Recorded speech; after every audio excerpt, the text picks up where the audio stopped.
Melissa Fryrear didn't fit in with the other teenage girls at school.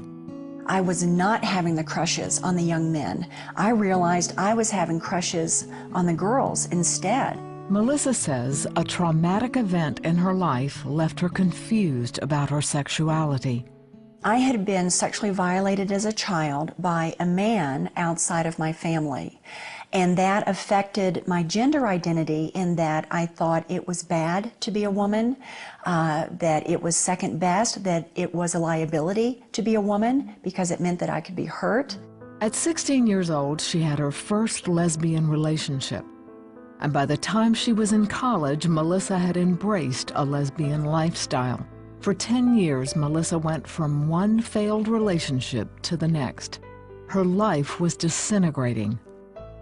I was involved homosexually. I was not having successful relationships. I was abusing alcohol on almost a daily basis, doing the drugs on the weekend. I was an emotional cutter. I was overweight. I was not healthy. And life was becoming more and more unmanageable. Her live-in partner was fearful of Melissa's outbursts, where Melissa would scream, hit walls, and throw things. Finally, she could take no more and confronted her. Melissa thought about going to church to get help, but she didn't think she'd be accepted there.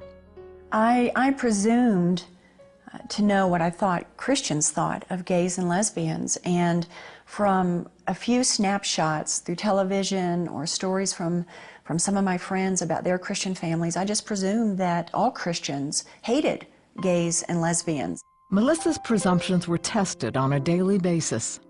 Her boss, a Christian man, treated Melissa in a way that was contrary to her preconceptions. Bill was so gracious toward me and kind and respectful, and as we worked together for several years in this professional environment, eventually I knew that he was genuine and safe and trustworthy, and that he genuinely cared for me as a person. After many spiritual conversations with her boss, Melissa asked her live-in lesbian partner to go to church. She said yes. And there was a couple in particular in their 70s, Doris and LJ, who were pillars in this church. And of course they knew, one look at me, I mean, they knew exactly what was going on. And they were like Christ to me and stepped right into my life and scooped me into their arms and knit me into their hearts. Doris and LJ taught Melissa about the Bible and showed her God's love.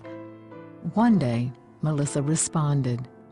I was alone in my bedroom, and I'm just sitting on the edge of my bed and saying those sweet, tender words in the stillness of my heart, Jesus, would you come and be Savior and Lord of my life? And he answered that prayer that afternoon and put a new seed down in my heart that he would begin to grow in ways I never, ever, ever would have imagined. Melissa's partner also made a commitment to Christ, and it took time to work out the complexities of their relationship. Well, we were so emotionally entangled, emotionally enmeshed and codependent. That was a process of slowly untangling our lives from one another and from the gay and lesbian community that we were a part of. And it was amazing how God just worked that out, like in these 3 or 4 month intervals of time where we repented of sexual behavior, but yet we still shared a bedroom together and a bed together. And then time unfolded, and that didn't seem right.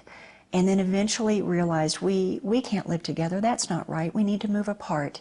And how God fully separated our lives. And that was then in 1994.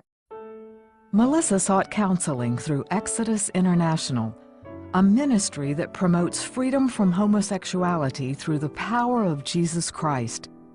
There, she was encouraged in her new life. How God healed those wounds in my heart, and how he began to teach me, woman is good, femininity is good, she's equal to men and masculinity, and that both share that crown, that dignity of creation. For a number of years, Melissa has been on the staff of Focus on the Family. She travels around the country offering hope to those living in homosexuality. I had so many points of reference of who I used to be versus who I am now and what my life is like now. It's radically two different people, but so much is different. Like, how did you do that, Lord? How did you do that? And thank you for doing that. Thank you so much, Lord.